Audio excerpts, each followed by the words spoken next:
ready? Yeah. You look ready. What is going on, comic fans? Welcome to the Legion of Comics. It's Sunday. That means this is At Weeks in the spoiler-filled look back at this week in comics, movies, shows, news, all that and more. And it's a fantastic week with tons of stuff to fan out about. We're going to do that right after this.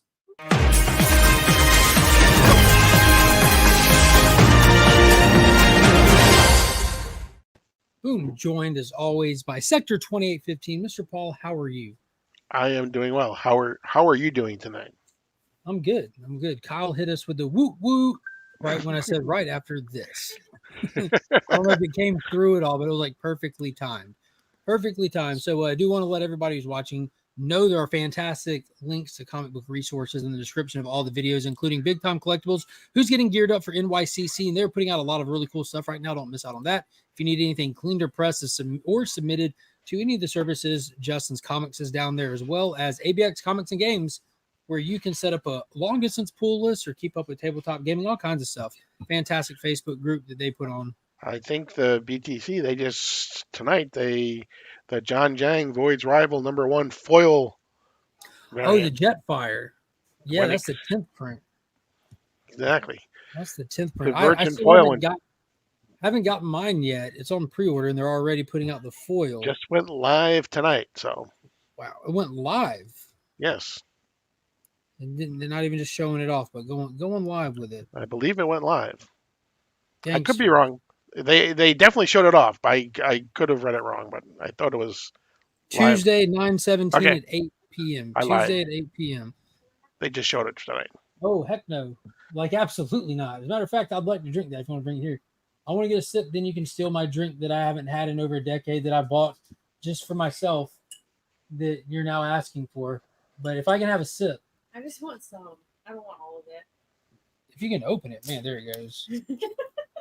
You just didn't give me any.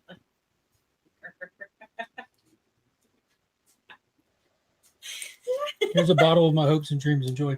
I don't want all of it. Yeah, you do. I don't. Yeah, you do.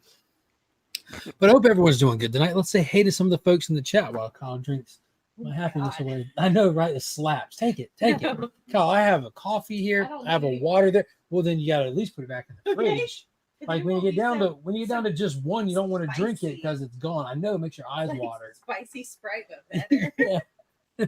It's a clearly Canadian sparkling wild cherry water. I haven't had him since I was like a kid. Fancy. Show how Like fancy it is. Like a Why? bottle, like, Wild cherry. yeah, not just any cherry. It's wild. I don't even know how they caught it to put it in here. Yeah. But Cherry. I haven't had You know how many cherry traps they have to leave to get that? at least 10.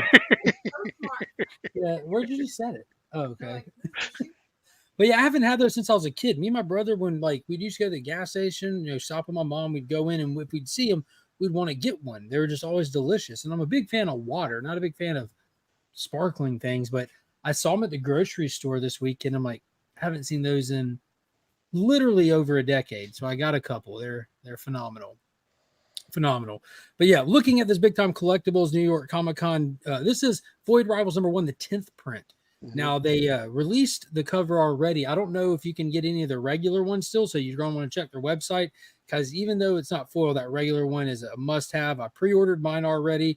This foil one, I'm going to set my alarm clock. I'm trying to get all of the Jang foil Transformer ones. They're just phenomenal. Nobody does Transformers like John Jang. He may not be your favorite, but he's got such a unique, distinct, dynamic, just explosive style for him. You got to check him out. And Big Time Collectibles has got him locked down on these covers. So that's where you go to get your Transformers covers. But I do want to say you can go to their website and also get the Daniel Warren Johnson cover, which is a standard cover, should be available in comic shops. But if you want to guarantee your copy, you can just add it to your list. It's just like a $3.99 cover. So just throw that in the cart with it, and they'll just ship together at the same time.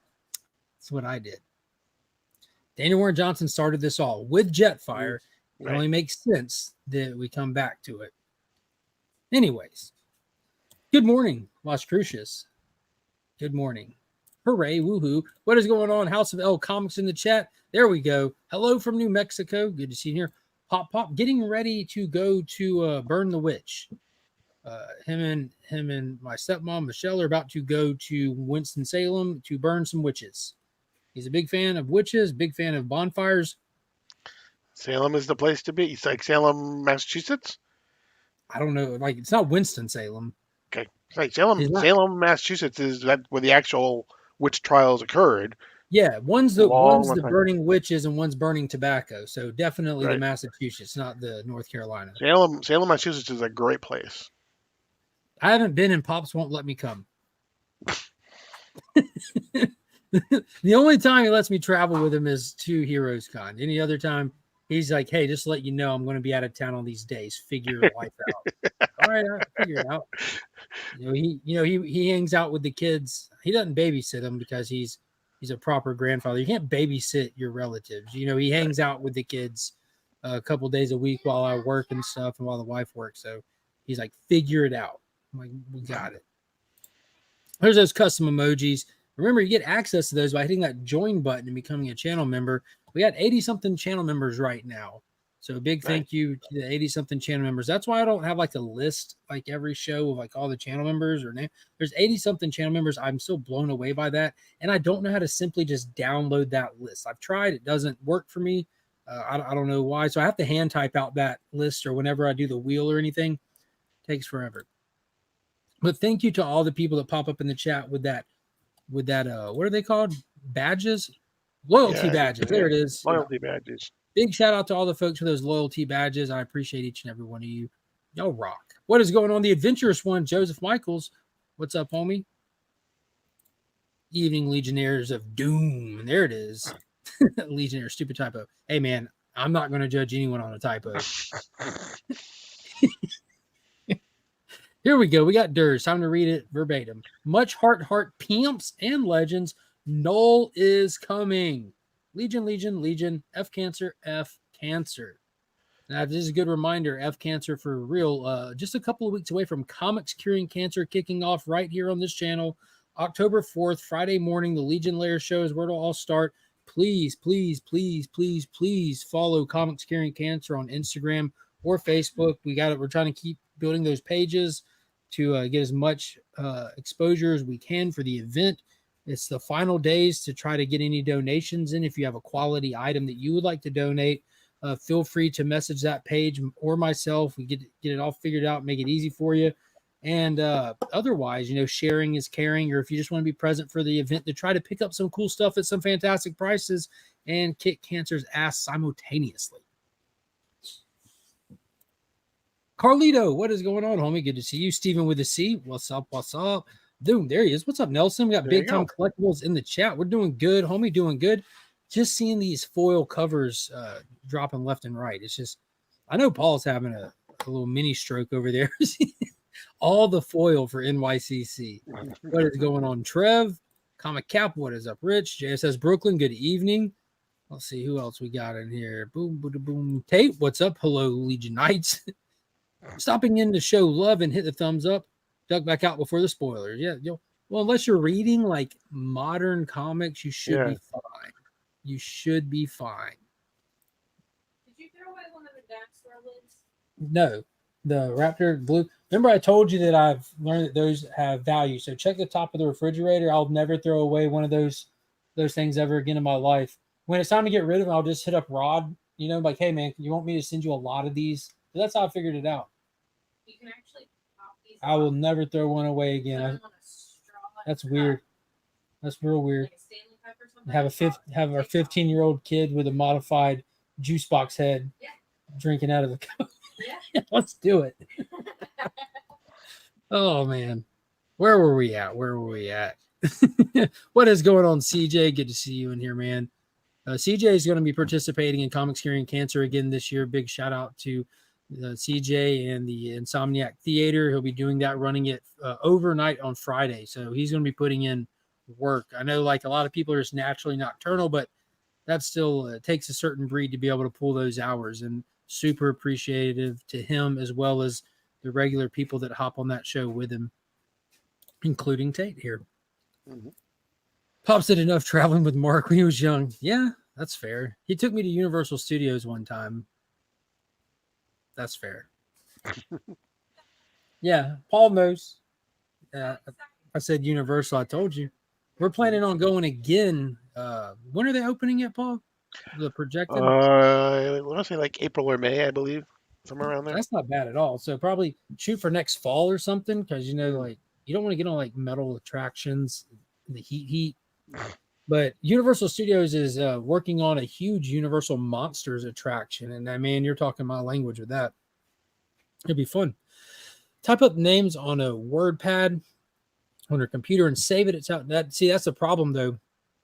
It changes every day, Mm. every day, because it's not like the first day of the month to the last day of the month. It's like when people's subscriptions come in, so it changes every day. You have to be able to have the ability to, the day that you need it, go in and just hit it. And there is a button in there that's like copy list, and you copy it.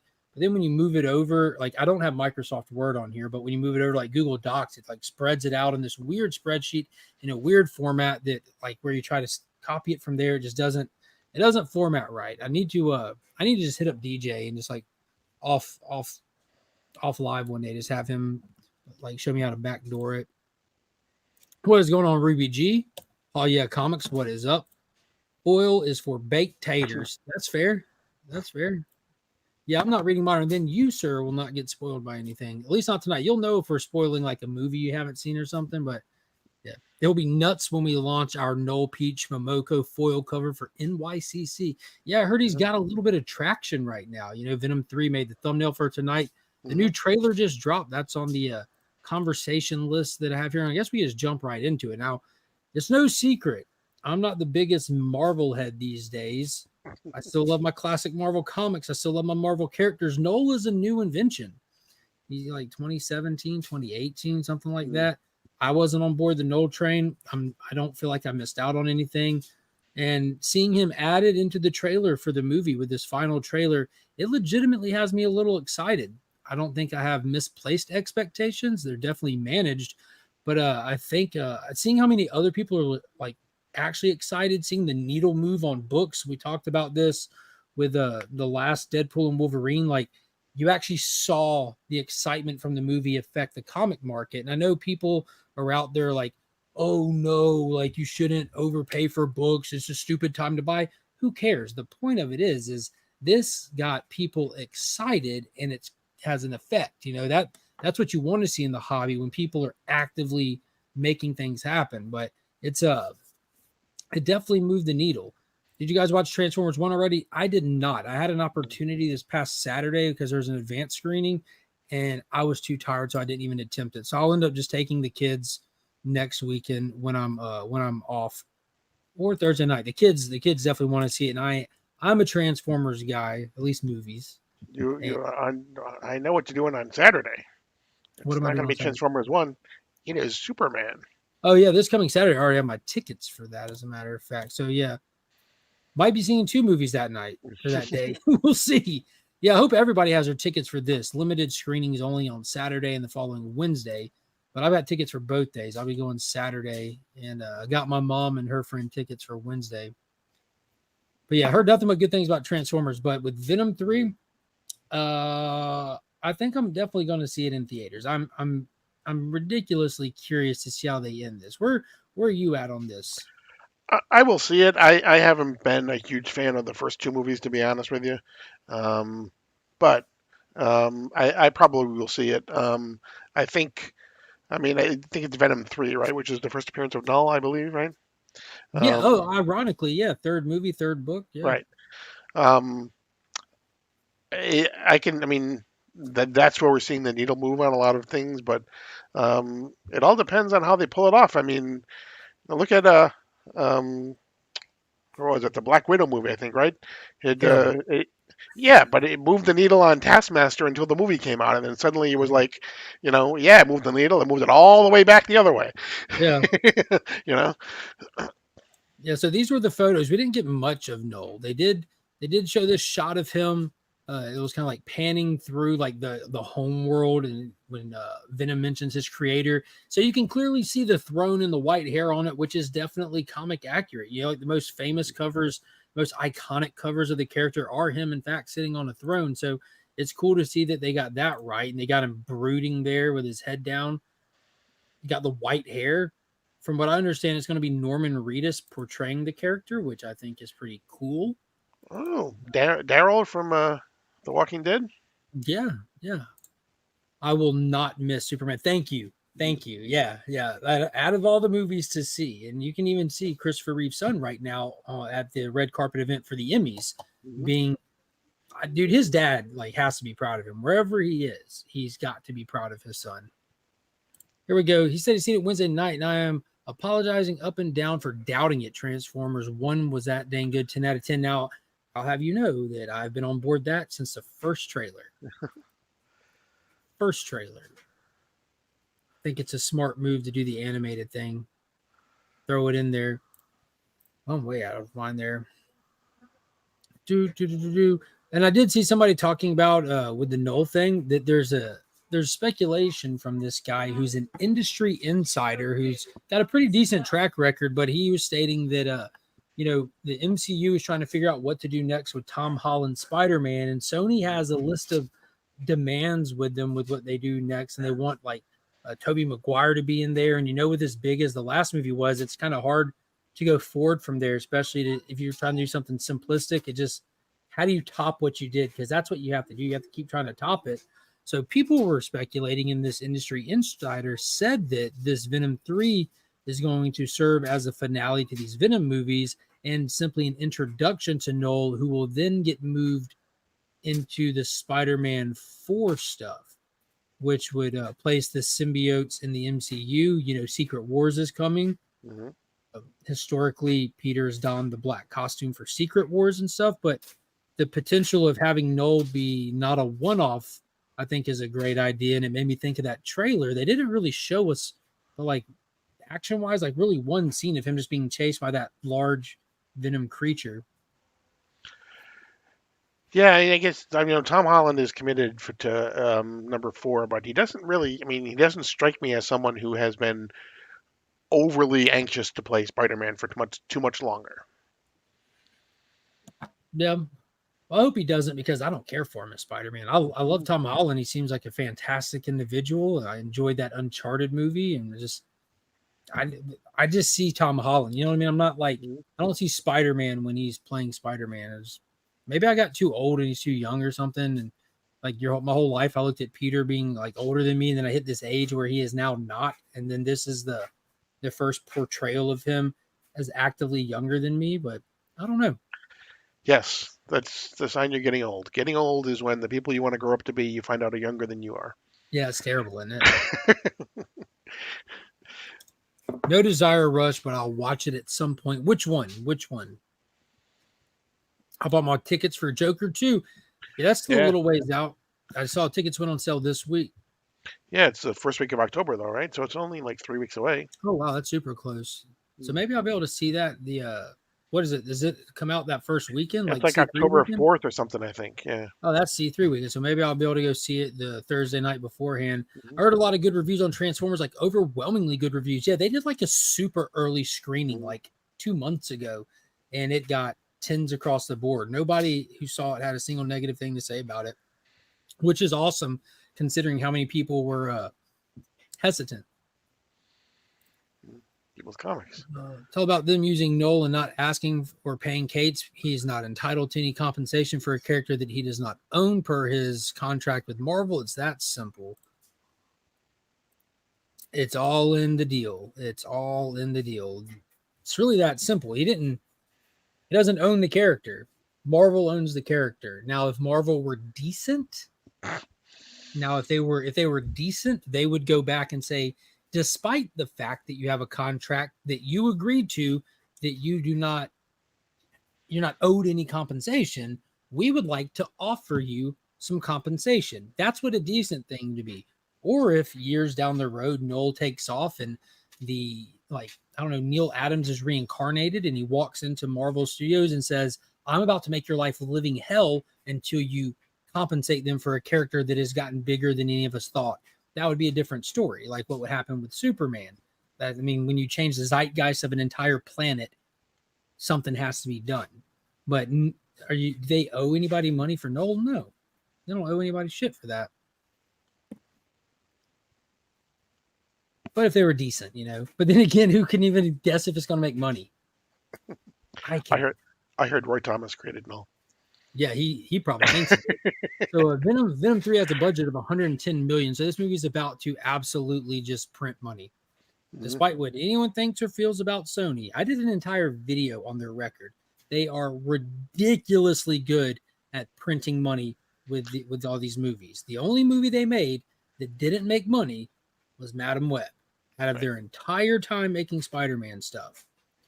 And Right, because they've learned that the character. I mean, they've learned that you plan your budget based on how big of the character you think it is as well. So yeah, 100. The first one was like 80. Like the Mhm. second one was 100, and this one's 110, and all of them like clear 500, clear it, no problem. And again, like they're not my bag. Like I didn't care for Venom 1, and I was actively mad after I watched Venom 2. I'm like watching Venom in a rave, you know, like where sound is his weakness, like in an actual rave, like party. I'm like, this is crazy. This is absolutely crazy. But they found their audience. Like whoever's making these movies, which who knows who's actually making them, has absolutely found their audience. It has very positive fan scores on Rotten Tomatoes, like from the actual audience, and it makes a crap ton of money, printing money. So that's why I think that they're going to try to long game Null. I think they're going to have longer plans in this.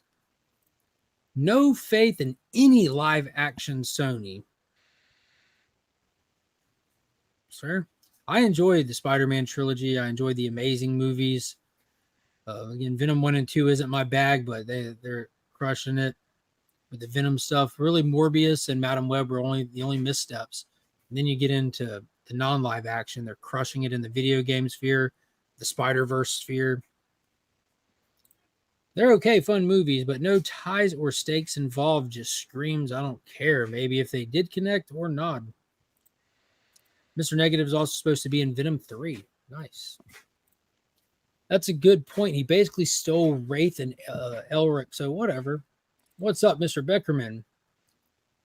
What is going on? Circumstances? We got 28-month member milestone. Nice. Hala Chiefs E Nada Mas. Welcome to Borrowhead. I have no clue what the hell you're talking about, but I see the word Chief, so it has to be foosball.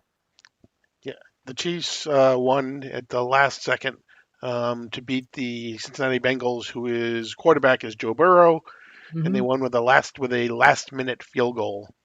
Well, congratulations to Marcus. With the amount of bragging he does about the Chiefs, I can only assume that he's a starting player on the team. As much effort goes into it, I'm very excited for him. Trev too, both of y'all. Good job. I hope y'all win another Super Bowl. What is going on, Knicks, Kicks, and Comics? Hey, Biggie. Hey, Trevin. Hey, dear friend Marcus, who my wife said I need to be nicer to. Yes, can confirm. Nick, you're a savage. What is going on, Tony? Good to see you in here. Hashtag work sucks accurate. All right. Where do you stand on the whole, how do you feel about like in this situation? I know every situation is definitely different, but in this situation of Noel being brought into this movie, do you feel that Donnie Cates and Ryan Stegman should have been compensated in any way? I'm kind of with you. There is absolutely nothing from a legal standpoint that would indicate that they should get any type of compensation. But if you wanted to be nice to them and you want them to work for you again, and you want, it would be nice to throw them a little something, for having created the character. Absolutely. Yeah. I mean, my thing was like, I don't remember seeing the article, the post, the headline. Donnie Cates mad wasn't told or wasn't compensated for Hasbro making a Noel action figure. I missed that headline. So that's when I get into like, it's not a creator rights thing. It's literally a petty greed thing. And then I have a harder time with it because this isn't the first time Noel has left a comic book. You have merchandising, you have toys and stuff. So why aren't anyone ever concerned then? Why don't you want your name attached then. and they all go into it knowing that, they know that, a character that I create for this work for hire for you is not mine. I have no right to it whatsoever. And they go into that. If they wanted that, then they go to Image and they own their own properties and they do their own stuff there. That's where they go. What's that Batman writer's name? Something Tomlin, who did that Batman, the Imposter Black Label series that clearly looked like it inspired Matt Reeves, the Batman. Yeah. Something Tomlin, but he actually came in. He was hired to come on and help write the Batman late in production to help polish it. Was it Matthew Tomlin? I think so. Phenomenal. Phenomenal. You know what else he did? A lot, probably. He did the Terminator anime series. Oh yeah. I did see that. So I was looking at this thing where someone was interviewing. It was like they were trying to goad it out of me. He's like, so you wrote, and they probably were interviewing him recently here because of Terminator Zero, but they were talking to him about the Batman. He's like, so you had a massive hand in writing the Batman and blah blah blah, but you weren't credited. How does that make you feel? He's like, I don't care. I would love to have been credited, but I came on being told by Matt Reeves, we are so late in production that there's no way we can probably get you credited for this. If you want to come on and work, you'll be paid, but there's no way we can get your name up there because of how late in production it is with the script and everything. And he was perfectly fine with that. And anybody in the comic sphere knows he worked on it. It's just his name isn't listed there. He was paid, hired, and all that. But that's kind of how I feel like with this whole Donny Cates thing. You knew going in, and now you're bitching. Lily Tomlin? Close. What is going on? Burke Family 54 Comics in the building, in the chat. Hope you're doing good tonight. Well, let's move on. Venom, Null. I do want to say that I am aware of this from is it Greg Horn? That Big Nosh sent me a AOK one time, and it was a Greg Horn mystery pack, and it had Venom on the cover with these wings from the Venom story and everything. And people were saying, if this is Venom 3, if it's the last ride, they want to see him bust out the Venom wings somewhere in the movie, and I think that would be absolutely dope.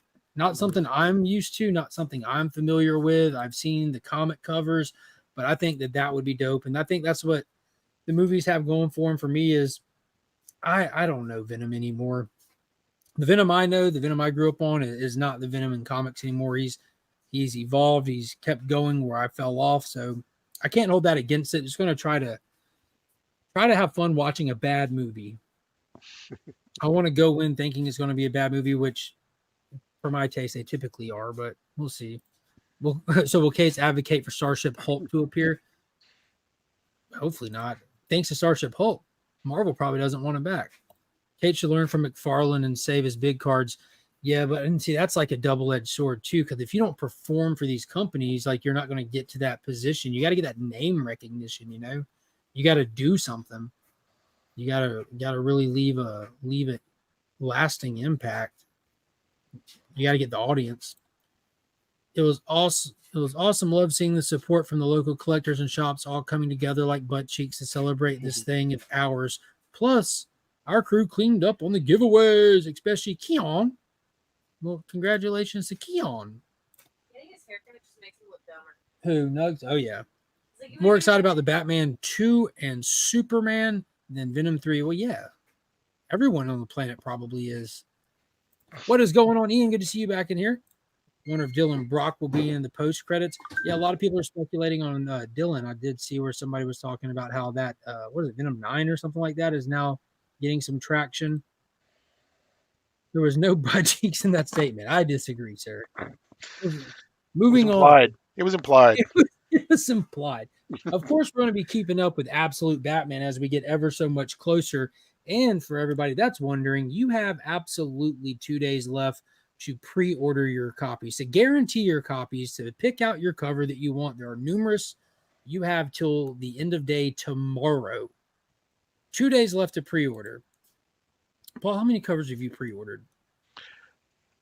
Direct market. Oh, direct market? Yes. 6. What? That's all of them, isn't it? I think so. Well done. Have you done any of the exclusives? Yes. I have to go and figure I did the Liam Sharp one. Yeah, I got to figure that one out. That's all. And I want to try to get my hands on that Ian Bertram. It's direct Mhm. market 1 in 25, I think. I want to, Yeah, it is. It's a ratio cover. but I don't want to. I don't I'm know. not doing the Frank Miller one. That's an NYCC exclusive, right? Yeah. I might try to get that one. I'm a fan. I like to be a contrarian sometimes, and I do it by buying a Frank Miller cover. Yeah, I was looking at it last night. I pulled it up. You remember his Gargoyle of Gotham #1 variant? Can you actually picture it? How freaking awesome it was! Like while he's out here putting out these covers that are making everyone mad, he still has it in him to make absolutely banger covers, which makes it even more perplexing. That sucks. I'm not logged in. There we go. So this is the one he put out like just a handful of months ago. There's 2 issues out. Issue 3's been delayed, but that right there, Mm-hmm. that's an absolute banger. Yeah, it seems to be. He seemed to have a problem with because it was exactly like Wolverine. It was when he's face on someone, it's like he seems to lose all perspective. It seems like. Yeah, and also a fantastic point was made. It's got to be the team he's working with, right? He didn't do this one by himself. He's got his initials and someone else's initials down there. It's not But Klaus the Janson. He team, doesn't work with him anymore. uh-huh. So let's see. What am I getting? I am getting the Jim Lee one. I'm getting the Mitch Gerards one. I'm getting the logo one, the foil logo one. I'm also getting the Jim Lee foil one. That makes sense. Then I'm getting the Liam Sharp one. So I guess, and then the regular one, the A cover. So yeah, that's 6, I think. There you go. Not a lot of movies that I'm super hyped for yet until we get some previews. Super fair. But yeah, you got today and tomorrow to order your Absolute Batmans, but that hasn't stopped the hype train. We've gotten a couple more pages that have been released, including, and that's a blurry image, but it's the best I can do. This shot right here, you actually see the battle axe out. And if you notice his chest emblem, it's not just gridded, it's lacking. It's just you can tell that it is most definitely come off the chest emblem to form the bat there, which I thought was pretty cool. And here's some actual pages where you see these goons come up to him, cleavers and stuff. He takes the battle axe off his chest, and then he cuts the dude's hand off. This guy is an absolute savage in this. It's going to get violent. And then we got our first little taste of reviews as well. It's getting absolutely praised right now. Rom V Reddit said he had the pleasure of reading it today, a reimagining of Batman that re-energizes and revitalizes the mythos in new exciting ways and promises endless new possibilities. Chris Samney said the first issue of Absolute Batman was killer. It's who else read this thing? There's been a handful of them. I don't usually gravitate to Elseworld-esque stories, but this is unskippable. It is going to inform the future of Gotham in big ways. Just everyone's praising it. It has gotten no negative feedback. And then one website, this guy did an entire article on it, which I don't know if he was supposed to do that, but he gets into like the actual content of issue 1. I read the article. And this is a spoiler-filled show, but this book is not released yet, so I'm not going to go into it. But it gets into like his motivations, his origins, and stuff like that. And I'll just say I'm for it. But I don't think it'd be fair to really talk about that because I actively seeking that out. Right. And if you're looking actually, because I know like Absolute Power is supposed to lead into the Absolute Universe, but supposedly the first appearance of the Absolute Batman, Superman, and Wonder Woman will be in the All In special. All In, yeah, absolutely. Yeah. Which I do have the 1 in 25 ordered for that, which is the glorious John Jang Darkseid. I do as well. Yeah. And fortunately for me, I will not be selling it. Moving right along. We did touch on it, but I want to remind everybody again, go get your tickets. Go get your tickets for Superman, the Christopher Reeve story. It's only going to be a 2-night engagement in theaters. Support this project. Buy tickets. Even if you can't go buy tickets. Just go buy tickets. Support this project. It'll end up showing up probably on Max, I'd assume. Yeah. Probably go to digital purchase and then to Max. But definitely support this, man. Right. I would love to see a big show of support, and it's just a Fathom event, so It's it's only going to only be Yeah, and it's only Saturday and then next Wednesday. So 21 this and coming 25. Saturday, the 21 and 25th, just two times a day, 4 o'clock and 7 o'clock Eastern time. If you have to go to like www.fathomevents to get the tickets.com, and then it'll ask you where your nearest theater is, and it'll tell you where it's playing. I have the Regal app, so I use the app. Luckily, Yeah. like I was able to find it on there and just get them through there. But the Fathom event way would be the best way to find out if it's playing near you. Mhm. But yeah, don't miss it. Don't miss it. And let's hit this real quick. I just texted Paul at ABX. I need to pre-order Absolute Batman 1, Absolute Superman 1, the Crane cover, which is freaking awesome. Absolute Wonder Woman 1, Absolute Flash 1, and Justice League Unlimited 1. Yeah, Yeah. I'm so excited for Justice League to return. Y'all have no idea. Remember, like I'm not a fair weather Justice League fan. Like that, man, it was awesome. The gimmick, I love a gimmick. And they held to their word, and it has been so long since you could just pick up a Justice League book. And I love team books. Mhm. Brother John, what is going on? Even Gail Simone had a ton of praise for it. Said she has reread the preview copy she got repeatedly. Dude, that's awesome. Gail Simone's doing a lot of good work right now too. Need to make sure those are in my box. Yeah, I I'll don't put think it in. Absolute Flash has been solicited yet, Mhm. but it'll be Flash, next. Green But Lantern, yeah, Martian Manhunter. right. But Justice League Unlimited, the other thing is too, is it's going to be kind of like the nexus for the current DC universe. We Mhm. talked about this last time. Is they're going to once again have their headquarters in space, and in their headquarters they're going to have like the meeting room for the Justice Society of America. So that's going to be there as well.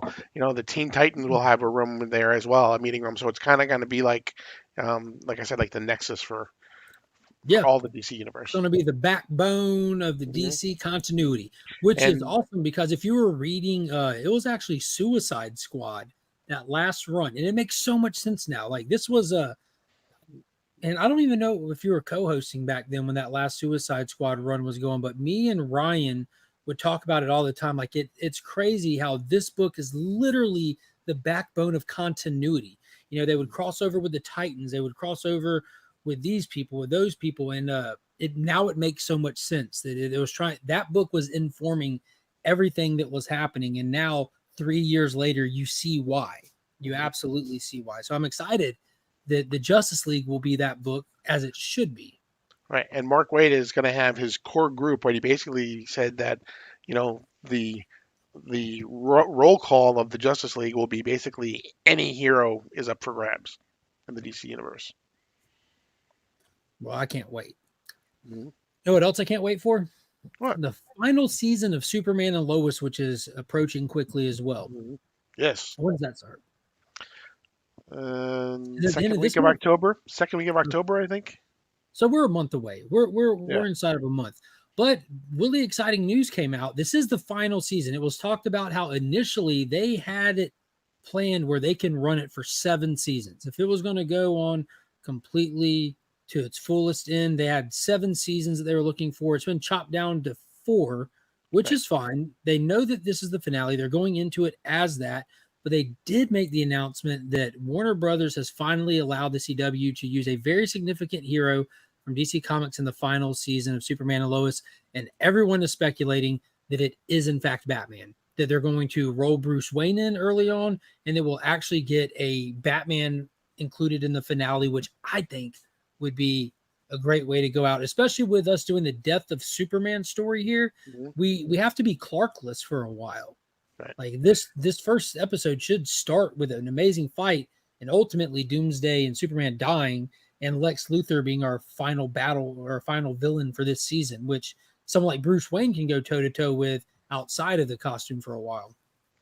Right. Starts Thursday, October 17th, with a 2-hour premiere. Let's go. Yeah, the little teaser that they've given us already. Have Mhm. you checked it out? Them Yeah. fighting through Oh yeah. space, busting through planets, like Mhm. it's insane. Insane. I hope nobody is writing that out. Don't count that show out. Epic way to go out. Yeah. Mhm. Yeah, absolutely. Absolutely. Now let's see. In other news, Green Lantern, since the last time we talked, has seen a major change. Josh Brolin turned down the role of Hal Jordan in James Gunn's DCU. leaving people to say, okay. And fans start speculating on who could come next. Chris Pine, who's been Star Trek, amongst other things. He was Steve Trevor in Wonder Woman. He's trending as the option, and it's reported that John Hamm has been added to the short list of people to consider. John Hamm, who was a favorite for Superman years ago. Correct. He's got a square chin. And you are waging a one-man war for Jon Stewart. Jon Stewart is what's most important right now. And here we go. If you haven't seen it, on Netflix, brand new movie called Rebel Ridge. This is Aaron Pierre. Had no clue who this guy was. He's called Jon Stewart now. Phenomenal performance in this movie. He plays a Marine of all things.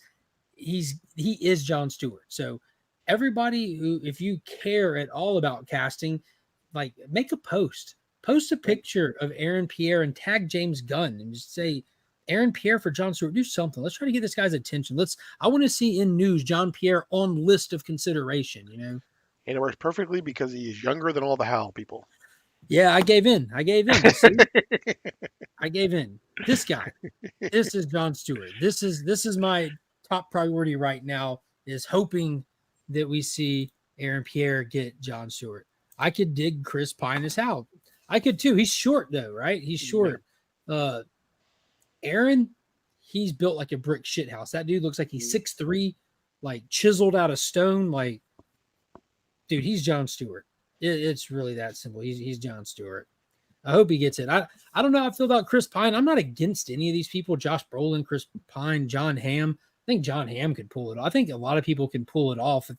I just don't think they're doing a Hal Jordan that I picture. Like we read this. We did the DC deep dive today and recorded. Like this isn't the Hal Jordan that James Gunn is describing. The character style, tone, the gristled old detective who's hard-nailed, no nonsense. That's the opposite of Hal Jordan. So I'm just having to write it off and just, all right, let's go with this take. Just give him white streaks. Let me know as a fan that you're poison. You're Parallax. Like, let him be Parallax from jump, and I'll be fine with it. Rumors say that Brolin will show up as King Thanos. Oh, bringing him back for Secret Wars or something? All day with this John Pierre needs to pay Mark. Guaranteed his rep don't work this hard for him. Hey, man, if you want something, you got to support something. If you're not going to cheerlead for your own interests, don't expect anyone else to. Could always see if Ryan wants to be Hal again. Dude, he would crush it. But I think you might take it too campy. I like the idea of this really serious, true detective style show. So we'll see. I'm excited to keep up with it. All these little announcements and news has the casting phase is always like the most, you know. Remember how we were going through this with Superman? Every time they announced the cast, we were like, what? And now here we are. The movie's done. There is also a rumor that James Gunn this Saturday may announce who's going to play Batman in Batman Brave and the Bold because it's Batman Day. Man, we are so far out. He needs to chill. I hope he doesn't. Did you see that you know about the Joel Schumacher cut movement? Yeah. Oh, why are you laughing, man? We can make changes, fans. For those that don't know, Joel Schumacher is the director of Batman Forever. And just like with the Snyder cut, just like with Suicide Squad and David Ayer's vision being completely re-edited at the last minute, there is a very different tone version of Batman Forever. If you remember, like the dream sequence that Val Kilmer had, where you'd see the giant bat flying, like that's like a actually big part of the movie and stuff. Those dreams and everything, and the whole conversation with Dr. Chase Meridian about the psychosis of Batman, Bruce Wayne, and all that. That's why the McFarlane set came with the Build-A-Figure giant bat. But there's a whole campaign out there to get a Schumacher cut, and they are organizing for Batman Day. They're like, this is going to be our day. We're going to trend on this day. And I hope they do. I mean, I'm not going to say I don't want to see another cut of Batman Forever, but yeah, it'll be cool.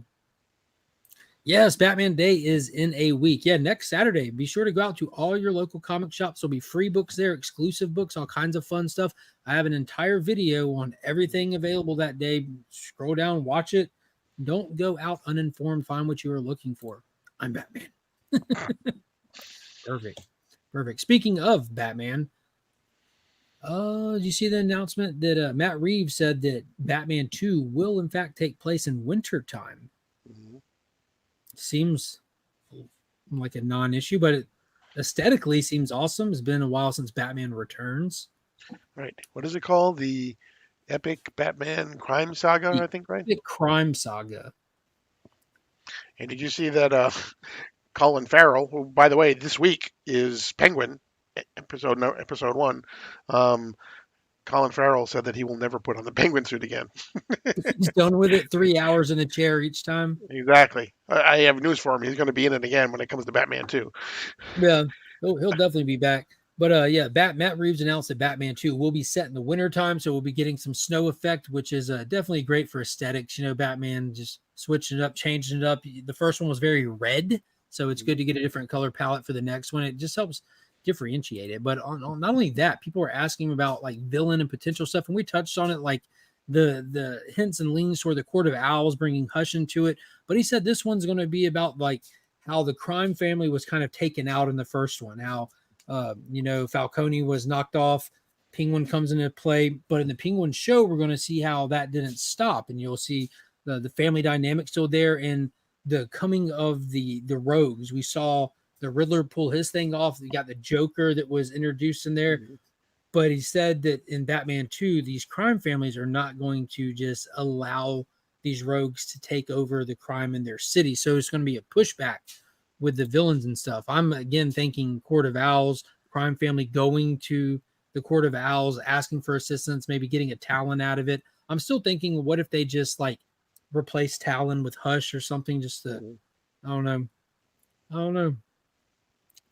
Lots of rumor of who's in it. Heard Mr. Freeze, Harvey Dent, Hush, and more. Harvey Dent is confirmed in something. What was he like? We've already seen pictures of Harvey Dent. What was it? The Penguin show where he's just a district attorney, a young DA. Yeah, we got I haven't seen that. I haven't seen that picture. But yeah, he's definitely out there already. Already out there. Let's see what else I got loaded up in here. Hey, guess what? yeah, Constantine 2 is still happening. I'm for Keanu returning as Constantine 2, and this was announced before James Gunn did his epic announcement and dismantle of all things DC, where he did that big rollout. They announced Constantine 2 like a month before, but to be fair, they're announcing everything in the world at that time. It was crazy, but it looks like this is still going to continue. Producer Lorenzo D. B-Word confirms that the script for DC's Constantine sequel is officially complete. Now, does that mean that it's picked up and it's moving forward? I don't know. No, just means that it's complete. The script's complete. Yeah, I hope we get another Constantine with Keanu. I don't want to see it with anybody else. I don't care about a recasting. Don't care if he's got blonde hair. Just Keanu. You wouldn't The first like Matt one was Ryan? amazing. I love Matt Ryan. I don't think he has silver screen presence, though. Yeah. He has that television presence, which all my foreign films have no clue what I'm talking about when I say that. Legitimately. Like I have noticed that I got buddies and like online friends in South America and Belgium. They see zero difference in performance from our television actors versus our silver screen actors. And I'm like, lucky you. But yeah, last thing I got loaded up in here, and feel free if y'all got anything you want to talk about, drop it in the comments. But last thing I got loaded up here, Disney finds itself in hot water again. Nobody died at their park from being fed peanut allergies, but Lucasfilm is being sued over the use of Peter Cushing's likeness in Rogue One. Definitely looks like him to me. Mm-hmm. Now, Peter Cushing did not sell his rights to Disney. Apparently, I did not know that. And it looks like the post said, Lucasfilm are facing a formal lawsuit over Rogue One's use of late actor Peter Cushing's image in the 2016 Star Wars spin-off film. The suit alleges that Lucasfilm got unjust enrichment from having Rogue One feature Cushing's likeness as Tarkin without proper permission, while Lucasfilm is arguing that Disney Lucasfilms owns the rights to Cushing's image as Tarkin as part of owning the rights to the original Star Wars film. They said, because we own a movie, we own your face. We own your voice. We can do whatever we want with it because we have AI. We own it. That's Crazy. If that was true, why would they have to pay James Earl Jones to license his voice? I guess it's better than saying Peter Cushing signed up for Disney Plus, so that's why we could use it. Yeah. But everyone's talking about this Donny Cates hubbub. That's crazy, right? Yeah. One week we have Disney saying, yeah, they died, but they have Disney Plus, so you can't, you know what I mean? They bought Disney Plus so they can't sue us. Right. Now they're saying, that guy was in a movie we own, so we own his body. Right. That's crazy. This has got to be the wildest company that has ever lived. That's not an exact likeness, but the suit has weight. Yeah, it's clearly not an exact likeness. Which oddly enough, dude, I was watching because like Tron Legacy was like when they try to do like the de-aged face, and Disney tries to do it a good bit, and it always looks terrible. But you notice like a decade ago, like with Terminator Salvation, they did like a perfect Arnold de-age, and Arnold wasn't even there. Like in Dark Fate, like other companies are really good at doing the face de-age thing, and Disney doesn't quite have it. What is going on, Coco Love Chevy? Just watched Deadpool and Wolverine. It was amazing. Yeah, most definitely. This is now $1.3 billion. Let's go. That's not bad. It's not bad at all. This is a discussion. Apparently, the Cushing family sold his rights to a film company that is claiming rights. Oh, that's awesome that they sold it to a different company. Mm-hmm. Can you imagine, like a close relative of yours dies, and after they die, you're like shopping their corpse with companies? Yeah.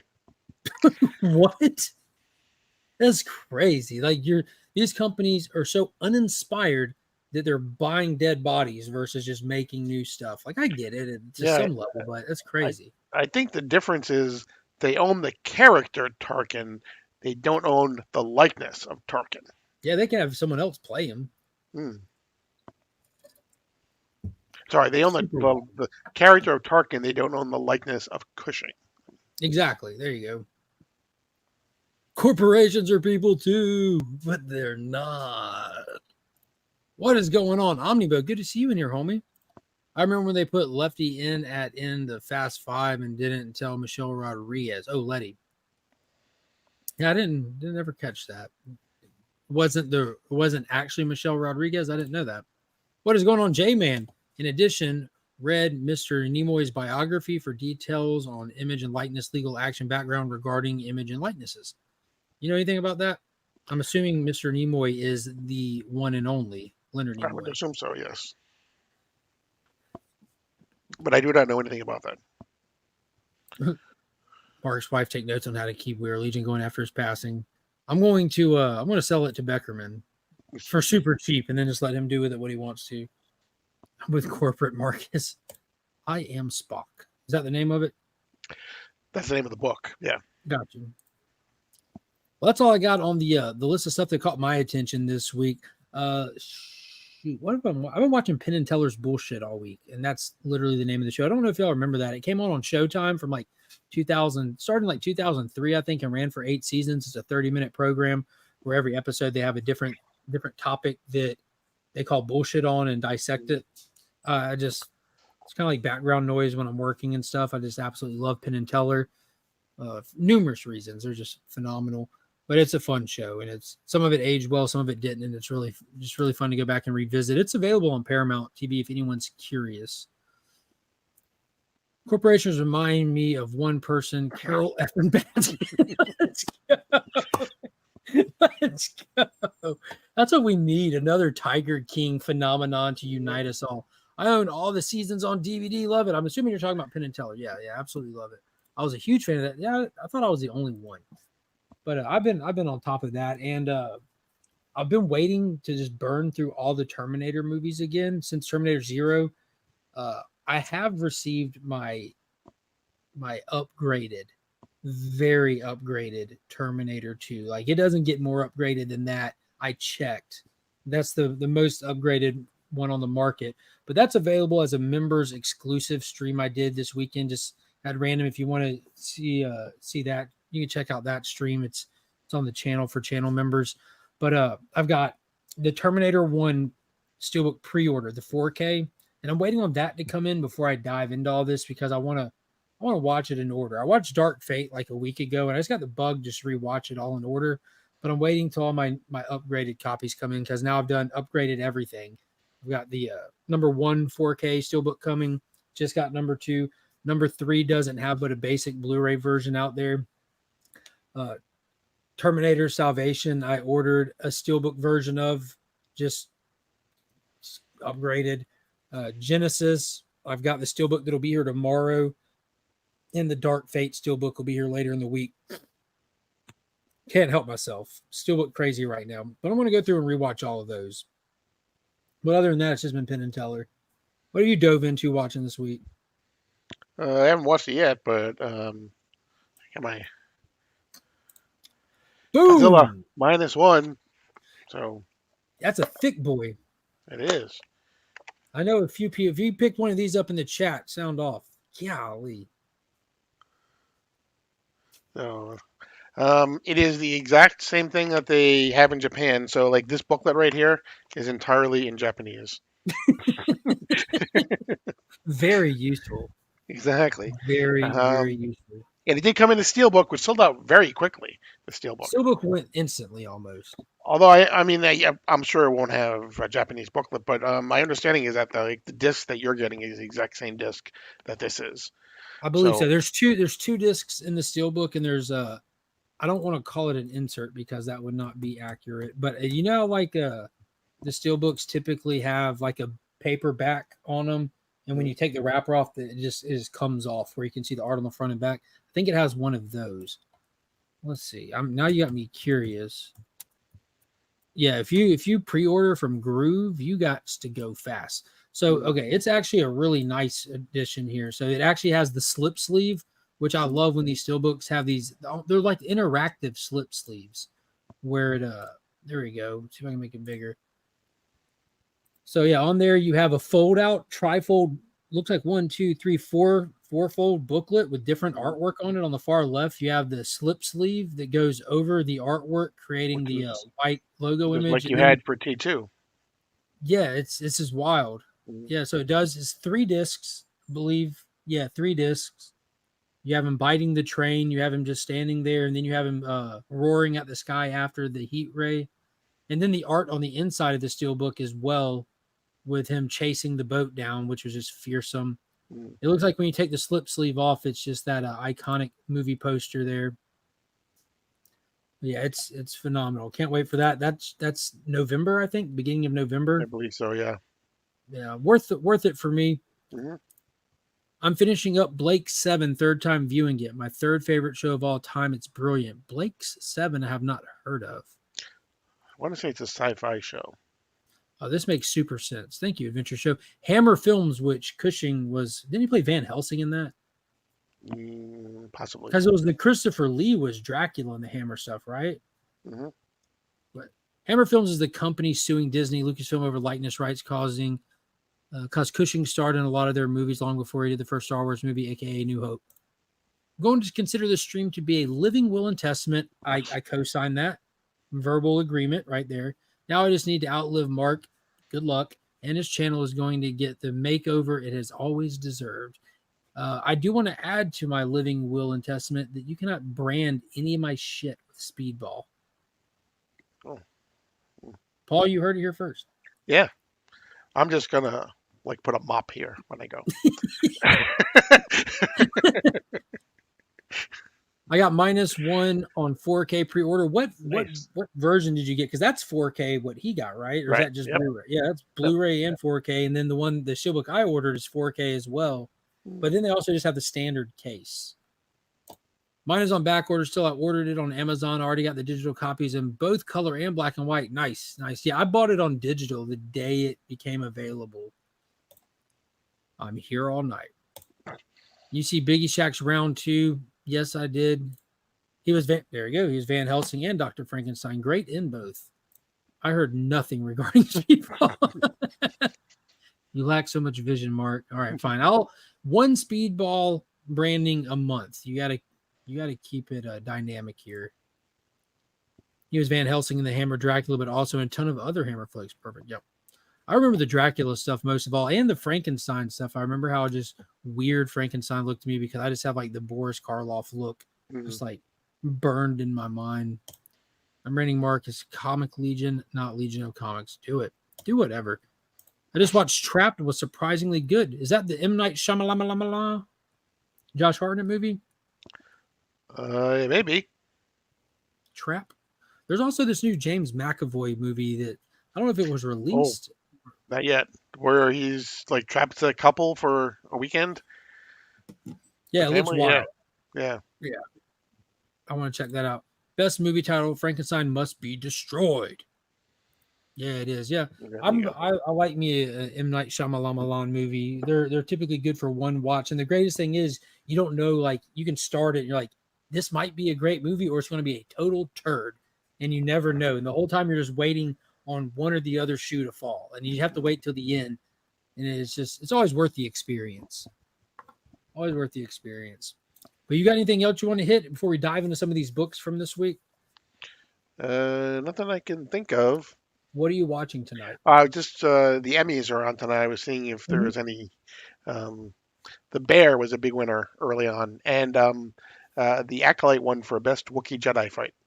Did it? That's fantastic. Congrats to them. Best Wookiee Jedi fight.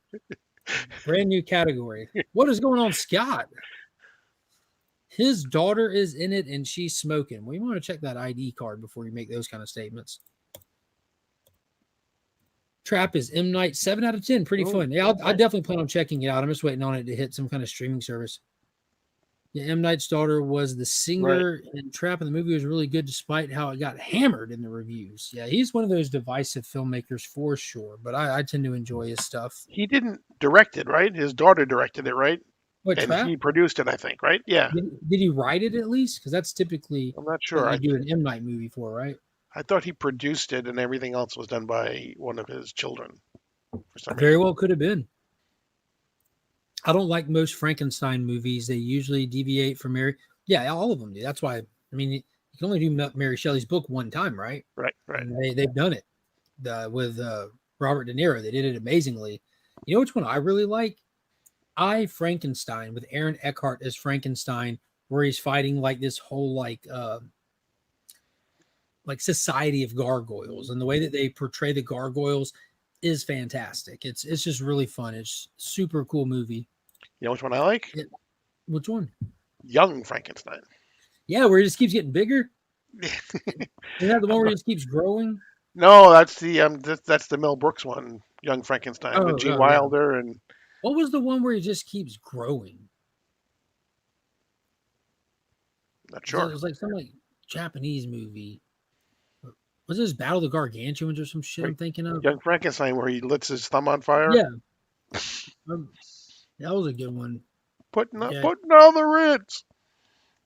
I Frankenstein was bad ass. Yeah, absolutely. Happy normal brain. There it is. Thank you. Frankenstein conquers the world. Yeah. Yeah. I really, really, really enjoyed that one. Putting on the Ritz. Yeah, Mel Brooks is awesome. What was that movie? Aren't they making a Spaceballs 2 with Mel Brooks like attached Yeah. to it? Did y'all see that? Mel Brooks has got to be like 110 by now. Yeah. Hopefully it was his idea. I hope it's not like a Mm. Stan Lee situation where in his old age is the people surrounding him are just abusing him. Mm. Bad stuff. Cushing was also Doctor Who. He was in a. It's the Doctor Who that the Doctor Who most of the Doctor Who people will never agree with. He wasn't Why is that? counted as one of the like 14 or 15 wherever they are right now. So No. Brooks is 98. That Brooks was is close. 98. There we go. Yeah, definitely close. He's still got one in him. Not saying it's going to be funny, but he's got Mm. one in him. Oh, History of the World Part 2, Part 1 rather. That was historical. Part 1, yeah, but Part 2 didn't they do a Part 2 and people were like, nah. They did it on Netflix, whatever it was. I don't think he had much to do with that. Maybe he did, but it was like a 2-part series or whatever.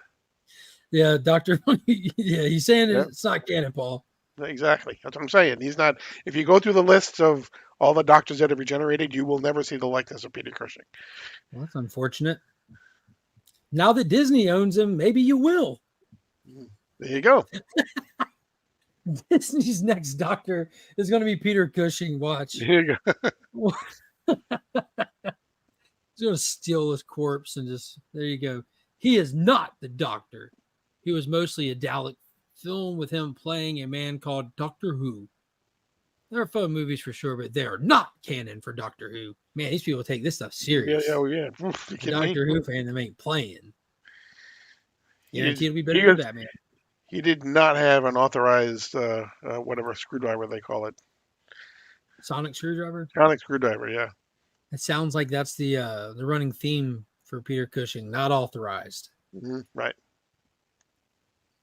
We're just talking about what roles he played. We don't care about canon right now. Oh, yeah, we do. Oh, yeah, we do. You can always argue canon on this channel. You right back into the acolyte. You want to talk some comics? Sure. It was a massive week for me, primarily non-DC titles and not a single Marvel book in the bunch. And now I'm getting books crisscrossed. I think this is it. Oh, man, I still haven't read Nice House from a couple of weeks ago. I do want to show these off. I opened these on Friday. Most recent Transformers from Big Time Collectibles. This thing has a New York Comic-Con exclusive foil as well. John Jang's Shockwave. He's my favorite villain, so that was awesome to see. It just pops. It pops. And then the Wolverine 1 that Jang did came in. Wicked cool cover. They came with that trade dress and a Virgin variant. Again, Big Time Collectibles is linked in the description of all my videos. Transformers this week was unbelievable. 10 out of 10. Yeah, everyone's loving it. I guess we can start there. I would like, I did get my A cover, my reader copy. You know, this was almost like it was the finale to the second arc. Faces off against Shockwave. You know, it's kind of the old tested, tried and true story of bring Cybertron to Earth via Stargate kind of thing. And Optimus has to make a tough decision. Not all the Transformers are on board. A lot of them wanting to stay home and help fight the battle. And he makes the tough decision to take one for the team and head back to Earth to defend it. It was really good. Heartfelt. The art is fantastic. This guy, Jorge Corona, definitely draws in the tone and style of Daniel Warren Johnson, and it works perfectly. But I can't wait to see where it goes from here. I know it's going to get sad real fast, judging from the covers, the spoiler covers. You know, it's kind of known in like Transformer everything. The original animated movie, Optimus dies. Transformers Revenge of the Fallen, Optimus dies. So I'm expecting Optimus to die here real soon, especially keeping up with events in the larger Energon world. Knowing Hot Rod was teased and he's out there, so I think they're going to start bringing him in soon. We'll see. Transformers with fire. I didn't even read Wolverine 1. I'm not going to. I got those covers because like I'm an all-in supporter of John Jang. Unless he does covers with this piece of shit online retailer called Rated Comics, never buy from them unless you knowingly want to spend 4 times the price on a cover. All of their books are easily 3 and 4 times over this industry standard for what books are. Like Big Time Collectibles, phenomenal shop. Like one of these just like standard books would be $20 to $30 depending on like its print count. This exact cover at Rated Comics with the same print count, same trade versions, whatever, it would be a $90 to $120 cover. That's crazy. Don't ever spend your money with them. Find John at a con, buy one directly off him at his booth for normal human being prices. This has been a PSA from Legion of Comics. Did anyone else see that Megatron cover that was coming up in 13? Everyone says it is AI art. The only Megatron cover I care about for number 13 is the one that John Jang drew with Megatron standing on Optimus about to blow his head off. Can't wait. It looks awesome. And Headmaster, Cybertron blows up, Mars blows up, Ultra Magnus dies, Hot Rod and a few others leave the war to find a new home. Galvatron dies. The Japanese don't mess around. I'm on issue like 28 of the original Marvel run, so I'm getting close to that 4-issue Headmasters comic book tie-in. I'm not watching the original stuff, but I am going through the original Marvel run. Decided to continue that a little at a time, not rushing through it. What's one you got for this week, Paul? Transformers, fire. Hey, Yeah, Francis Manifold had a cover that I wasn't aware of. They've typically been doing 2 different covers, but for this issue, Francis Manifold had one with Geiger reclined with Barney asleep at his feet and the other Barney head laying on his lap. And he's like holding and reading a book while he's like halfway activated. Actively hunting that one down. Paul was going to see if he could order another one for me. But what do you think? Geiger number 6, the true finale to Volume 2, first arc. Yeah, if you're a Barney fan, it basically is all about Barney. Um, and we see not only Barney, but we see lots of other animals that are Barney-like, meaning that they've been somehow mutated by radiation and things like that. So it really is. It has very little Geiger in it. It has. I mean, we see Barney. We see like flashbacks. Barney has flashbacks to the electrician and things like that. So, but all the animals come together to basically put things right. So Geiger's easy to synopsize. So Geiger first started like in 2021, 6-issue miniseries. Yes, sir. Oh, good night. Get your glow in the dark on. Mm-hmm. You lay with me. You tell Paul good night. Good night. Good night. I'll come see you in a minute. Geiger's pretty straightforward. Set in the far future, post-apocalyptic. There's a guy who walks the earth called the Glowing Man. And it's a character called Tariq Geiger who, through reasons when you read it, he survived the nuclear fallout, but it gave him the ability to go like full nuclear radiation. Like he can turn on and just be like completely irradiated and go ham. He has a 2-headed wolf or dog companion named Barney. And he had a very heartbreaking reason to live in Volume 1. It's wild. And now he's just like, is he man or monster? Yeah, he's both kind of concept. He's walking the post-apocalyptic landscape, hopefully finding a cure along the way. But it's fantastic. And it services this bigger universe called the Unnamed Universe, where it's unique in the sense that the different titles don't exist simultaneously. Where Geiger takes place in like 2045, Redcoat is being written in the 1800s. Junkyard Joe was in like the 1970s as well as modern day, and it's fantastic. It's so good. I finished reading the Blizzard trade paperback this week too. Ooh, what'd you think? Andrea Moody artwork. Yeah, exactly. It was really good, and it was. It's funny because this was like probably 2 years ago that they did this. Probably, Well, it had to be right because it was the 30th anniversary of Image when they did it. Yeah. Right? And so it was. It had to be 2022. And even then, I mean, it ends with Simon Pure.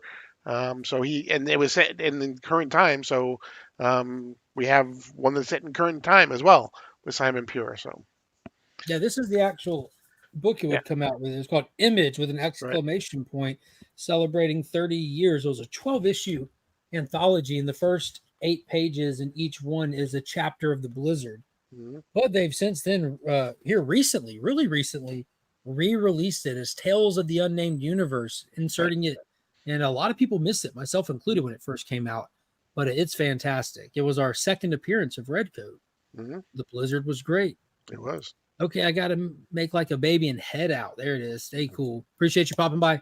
But yeah, man, Geiger was good. It was a heartfelt issue, just showing you. I like the fact that they're taking the time to explore Barney. You know, like he was like a victim of the electrician, the bad guy from this one, and they kind of show you that, like, you know, he's just, everything's not all happy and happy-go-lucky and stuff. They're giving Barney so much character. And I don't know if you remember a handful of issues ago, maybe issue 2 or 3, when they were in that library looking for that book, and Barney recognized that spot in there from when he was a pup with his mother, and like it affected him. I like how much character they're giving him. I'm really digging it. Next up from me though, Miller World. I'm all in on Miller World. I'm not missing an issue. He's at Dark Horse now. He kicked it off with the what's it called? Nemesis Rogues Gallery. And now we have Prodigy Slaves of Mars is the second series that came out through there. And this is issue number 2.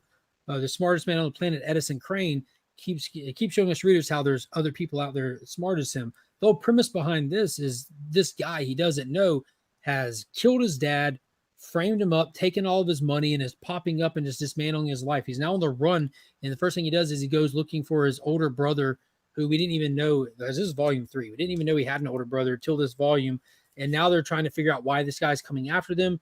What was his dad into that got him killed? And they go back to their dad's lab to find that his dad was researching stuff on Mars. Learned that his dad never made it to Mars, but there's all kinds of Mars artifacts. It's getting into like the Anunnaki, the whole concept of like thousands of years ago, Earth was part like in a different place in the solar system with like the whole like civilization that like added to our DNA to evolve us quick. That whole concept of like the aliens that came here to harvest gold and all that stuff. And so it's diving into a lot of fun, like ancient Atlantis type lore and stuff like that. But when it comes to space, so that kind of stuff, just like you're right up my alley with that. Like Cowboys and Aliens. You know that movie, Cowboys and Aliens? Yeah. Remember how those aliens were there harvesting gold? Like that stuff, but connecting it to Mars. Really good issue.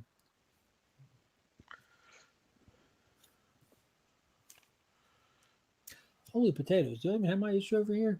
I read that. I had it somewhere. That was so damn good. Mm-hmm. Batman Gotham by Gaslight. Issue number what? 4? Issue number 4. I don't even know where my books are anymore. Alan Scott, go ahead. Alan Scott is basically one of the themes that begin through the all of the issues is this artifact called the Ring of Zhong Li, and we find out today we found out in this issue that it's basically on a train that Alan Scott is on. If you know anything about Alan Scott's origin, basically there was a train crash, and that's where he finds the ring for the Starheart. Or he finds a Starheart, it comes with a ring. So it's kind of merging this Ring of Zhong Li with Gotham by Gaslight and Alan Scott. And Alan Scott is not the best person in this. He's an old school huckster, isn't he? Exactly, yeah. So it's kind of playing with that. We still see, we see Adam Strange, we see Constantine. There's all sorts of characters that are intermingled throughout this, and we'll definitely will see more of Alan Scott because he uses the ring to do some not pleasant things in this particular issue. But to be fair, they were coming to kill him to take the ring off of his finger. So. Yeah, so we got like 3 distinct plot points going on. In Gotham, you have the League of Assassins trying to find all these Kryptonian artifacts. You have Batman trying to figure out why they're there. So he's in Gotham Harbor shaking down like some dock workers that are smuggling stuff in. And then in Antarctica, you have this whole expedition that Bruce Wayne is funding, searching for these Kryptonian artifacts. And it's being led by Adam Strange, who discovered Wonder Woman trapped in this ancient civilization in there. And you're, again, like ancient civilizations, lost history, alternative history seems to be a popular theme and stuff right now in comics. And I know why, because like a lot of that stuff is popular in like the podcasting world, and new shows have hit, new popular successful shows have hit like Netflix in the past year and everything, especially with Graham Hancock. So it's really cool seeing like pop culture themes outside of comics influence the writers of our comic books. But Wonder Woman has been freed, and they're now coming to the world of man. And there's some fun interactions while they're waiting for their boat and everything in the one whaling port that's in Antarctica. But it was cool, the interaction with Alan Scott, who was trying to swindle this ring from this lady who, in the train wreck, she's like, you have to take it. And it reveals he's not a good man. And she tries to remind him, like, the ring will light up 3 times, once for death, once for, and she doesn't get it out. And we get to see it light up and just the green flame just decimate these League members who were after it. It was really, really cool. I'll say it once, I'll say it 1,000 times. You'll never hear me say otherwise. Alan Scott is the coolest, the best Green Lantern out there. And this book, nothing changes. He still is. It's what a cool little take on him. Well, it was really great. I'm not attending NYCC. The one big comic convention that I do per year is Heroes Con in Charlotte, North Carolina. It takes place every June. But I do keep up with the news that comes out of NYCC. Wish I could go, other than the fact it's in New York. And we find out that's the only time he travels with his father. Yeah, I'm not allowed to go. Another one that was really good this week. It's been good every month when it comes out. The new Dynamite series, Space Ghost. This is actually a phenomenal series. This is issue 5, cover by Francesca Mattina. I cannot confirm if it is or isn't made with AI. It's a great cover, though. He's fighting Zorak. Zorak is like the leader of this blood cult in this series. He has Jan and Jace kidnapped, lure Space Ghost in, and he's trying to get Space Ghost to use the bands to accelerate a large hadron collider to open a gateway to bring his cult deity and the great swarm over to our galaxy to consume it all. And Space Ghost, of course, like, dude, this is crazy. You're just a crackpot. Let the kids go. He's forced to fire up the collider and open the gate. And lo and behold, it wasn't BS. The giant deity comes through, the swarm's coming through, and they end up having to fend and fight it off, ultimately getting it shut down. And in the process of just the events, Jace is like, I can't do this. And he quits in the finale of the issue. So we'll see what goes on next, because Moltar is being introduced in the next issue. His move is very fast. It's fast paced. I feel like we're going through his rogues a little too fast, but I don't know what they have planned ultimately for the series. No, or how long it's going to go. So I'm all there for it. I'm all there for it. Hey, how do you get these names? Hey, sign up to. So one thing you do is go to Big Time Collectibles, sign up for their newsletter. They'll send you emails. And the Wolverine ones, those were part of those were specifically part of. Which one was exclusive just to the mystery box? Not these. Okay. Yeah, those are previous ones. They do make these Jane covers. If you look at Big Time Collectibles, they have a gold member box, which it's a monthly mystery box, and it comes with different books in it, but every box will have one featured book that you can only get inside that box. And there's been a large handful of them that have been Jane covers. But the NYCC book specifically, if you cannot attend New York Comic Con, Big Time Collectibles is fantastic, and they love their customers, and they realize not everybody can make it, myself included, and they make their books available, and they'll take a small number. If it's a 500 print run, they'll peel 50 off or 100 off, and they'll make them available on their website before the convention. That way, people who don't attend have a shot at the books all the same. We were talking about at the very beginning of the show, Void Rivals Issue 1 10th print is a John Jang Jetfire cover. There is a Virgin Foil New York Comic Con exclusive that will go up for sale on their website Tuesday at 8 p.m. Eastern. So you just have to really follow Big Time Collectibles. They do a ton of John Jang stuff. Yeah, and they're really good too. They will send you like something when they announce it, then they'll send you something usually the day before, and then they will send you something at the and they'll send you something exactly when it drops too. So yeah, they do the 2 hours at drop always. And also, John is phenomenal at self-promotion. Every single cover he does, he'll self-promote as well. Yeah, can you buy 2 copies of me, my dude, and get all of them? We're competing to be the #1 Jane collectors. Yeah, me and Ian had a really great conversation when we actually met up like 2 weeks ago and on another stream. But yeah, they're not cheap, my friend, and I buy a lot of them. I can message you and keep you in the loop though, that's for sure. But I would recommend, I know you're on Instagram, follow John, hit the little star icon on his page so you actually will get a separate notification when he posts, and same thing for Big Time Collectibles. That would be a great way to keep up with a lot of them. I know that No Moss Comics has the Department of Truth 25 Jang exclusive for New York Comic Con. Rated Comics has a Grimm, but I don't shop at Rated Comics. I'll put them on a list, wait and get them from John in person when I see him at a con again or something. Again, I do not shop at Rated Comics. Predatory prices, not okay. Another one that was fantastic, speaking of Department of Truth number 25, we got the Lee Harvey Oswald story complete, his origin told, and it just gets more and more down the rabbit hole as you would expect. Now we're going to move forward and get to look at the Department of Lies take on all the events that were just described with the JFK assassination, the formation of the department, and bringing in Lee Harvey as the head of the Department of Truth. The way that this world works, the whole concept behind it is there's this division that tries to control the narrative of the population. If you can make enough people believe something, it will physically become real in the real world. A great example is flat Earth. If you can convince enough people that the Earth is flat, the Earth will in fact be flat.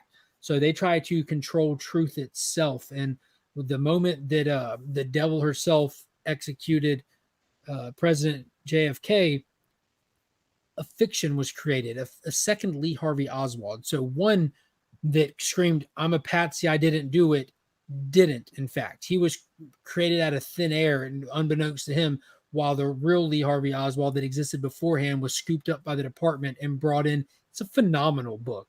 I don't think JT4 has done a better, more thought out, detailed, like the way it's just amazing. Men in Black is a great comparison. The existence of the Men in Black is because enough people believed in them after the UFO craze and people claiming that strange Men in Black came and questioned me and this and that story got out and people believed it. Boom, they existed. It's covered in there. Everything's covered. It's great. What else you got this week, Paul? One of your favorites. Hey yo! For the first month, I can say I'm Shazam free. Fill me in. What am I missing? This one actually was kind of. We get on the last page. We get Billy suddenly has powers again. Not Freddy. Sorry, Freddy, not Billy. Freddy. Freddy. Why does it look like a whole snack? Yeah. And we get kind of a not really a retelling, but a kind of a tweaking. There's always been, is Captain like a totally separate personality from Billy? Is he just an older Billy? Is he, what is Captain Marvel compared to Billy? I always thought it was just like Billy amped up with those abilities, but this series is like, no, it's a different person. He's keeping secrets from Billy, and right. So this one actually kind of says that Billy, when Billy says Shazam, it is still Billy's personality that is in Captain Marvel now. However, he has. And it's not really necessarily when you think of the wisdom of Solomon. It's not necessarily, hey, you know what? I'm going to split a baby in two, and that way I'll be able to tell who the real mother is. It's it's more of this person has more experience, mm-hmm. and that's where the wisdom of comes in with Captain Marvel. So yeah, do you remember? I'm sure there's countless characters that do the place swap. You have like Captain Marvel with Rick Jones with the bands, and they went to different places. And what was it? What was that Shazam 4-issue series that they did during Infinite Frontier with Neron? Remember how Billy was in hell, like holding the gates closed while the captain was off doing weird stuff? They actually had him do the place swap. Yeah. So it's gotten a little bit continuity issue. So I'm glad that they're actually addressing it in the book. Yeah. Yep. That was weird. Last one. Not a dinosaur in sight, I'll have you know. Well, that's a bonus. Dude, I don't know where some of my books are from this. I keep misplacing stuff left and right because that Gotham by Gaslight I read and it was amazing. It's not sitting up here, but Godzilla Here There Be Dragons Volume 2 is rocking and rolling. And Naki Miranda and was it Frank Thierry? Sons of Giants is the second volume. We're following a secret society of like the most elite of history that are aware of the kaiju all the way going back to Rome. Like the fall of Rome was a kaiju battle, and they get into that. And they've you have this is set in the 1800s, and you have this guy investigating like Hamilton's death and other stuff. Turns out Hamilton was killed by the Sons of Giants, which is the name of the secret society. Burr is part of the Sons of Giants. They're trying to protect the secret and guard the kaiju, and thus the people in the process. They get into why our money looks like it does. Rome being destroyed by a big battle of the kaiju titans that were kind of like they didn't know why they showed up. They didn't know why they were standing across from each other. You had Mothra, Rodan, Godzilla, Hedorah, and then they figured out why, and it was the coming of Ghidorah that attracted all of them to this spot in Rome. And they're also tying into other historical aspects, Mothra being from Egypt and worshipped by Cleopatra and other great pharaohs and stuff, which is really fun, especially with New Empire kind of showing you the Egypt scene with Mothra and stuff. But it's really cool. It's really fun. This book really transcends the Godzilla trope genre, and it gets into just like absolutely ridiculously good, fantastic storytelling. The story drives it. It's not the monster battles that drive it. It's just the intriguing story. I am a sucker for that historical stuff. That's why I like the Red Coat book so much. But the way this ties into volume 1 is that we followed a pirate that was trying to track down a treasure that the boat ran ashore on Monster Island. The descendant of that pirate is the reporter guy who's investigating everything in this. And in this issue, he's being told all these stories by the Sons of Giants, and he assumes they're just kind of telling them who they are before they execute him like they've done other people. But the big twist at the end was they tell him, we're not trying to execute you. we're trying to bring you in with us. So he's being brought into the society. It's so good. I can't stress how good this book is just as a comic. And again, Inaki Miranda is on it. So if you're a fan of the Miranda brothers, they famously did We Live. Man, give this a shot. Give it a shot. What else you got, Paul? That's all I got, actually. Perfect. Time for the promo section of the show. Don't forget that we had 2 additions to Absolute Power this week in Task Force 7, issue number 6 of 7, featuring Paradise Lost, the Amazo robot that is imbued with the Amazon powers is featured in this one, as well as Absolute Power tie into Green Lantern in issue number 15, where we see Hal go supernova in a brand new bat device. So both of those were fantastic tie-ins, added a lot to the story. And as you know, every week, Paul and I do what's called the DC Deep Dive over on his channel, Sector 2815. You can hit the description. That's one click away. Says Sector 2815. Click it. Follow it. Every Monday at 10 a.m. it gets posted over there, where you can keep up with not just Absolute Power, but you can go back through the catalog and keep up with any and every DC event that they've done since Dark Crisis. We cover them all, every issue, every tie-in. We jump on the sword so you don't have to. And in this case, it's been an absolute pleasure to jump on the Absolute Power sword. Don't forget, this is all leading into DC All In, the next initiative that starts next month. It's going to be the biggest jump on point they've done in years. It's going to be kicking off the Absolute universe, which is going to be the biggest selling comic of the year. Is going to be Batman #1. No question about it. No question about it. So if you want to keep up with how we got there, you can easily dive in with those DC comic deep dives. Sector 2815 on YouTube. Give them a subscribe. You can hang out with us here on Sunday nights, over there on Monday mornings, as well as every other Wednesday live on his channel for Guess That Key. This is an off week this week, but we'll be right back the following Wednesday, and we'll have Rob and DJ with us. Correct. Yeah, since Comics Curing Cancer is coming up, the Comics Curing Cancer crew, me, Rob, and DJ will be on there. I'm always on there. I'm the unfortunate co-host. That's not saying a lot about me. Unfortunately for you, you're stuck with me. Legion of Comics and Sector 2815 tie-in. Don't miss it. There you go. Yeah, so we do. We got 3 shows we do together, so don't miss any of them. Yep, we'll be talking all about Comics Curing Cancer next Wednesday night. Yeah, it'll be fun. It'll be fun. And that's coming up fast. Again, follow Comics Curing Cancer on Instagram, Facebook, wherever. The event is coming quick. You can also scan that QR code and go straight to the. I think that'll take you to the link tree, to be honest with you, where we have the show lineups. All the shows are set. You can go over there, bookmark all the shows. It's going to be a blast. We got a very, very huge goal this year.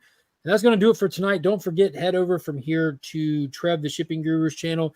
Him and Mike are going to be hanging out, chatting, and yeah, that's going to do it from here. Hey, Christina, good to see you. Hey, Christina, I packed up your package today. She was the winner of this past week's new DC Day. Oh, Packed nice. up in a beautiful Big Time Collectibles comic shield. That'll be shipping out to you Tuesday morning. But yeah, don't forget, I go live 3 times a week. Tuesdays at 2, Fridays at 7:30 a.m., and then 8:30 p.m. right here every week. Be sure to like and subscribe. Hit that join button, become a channel member. And until next time, as always, we are Legion.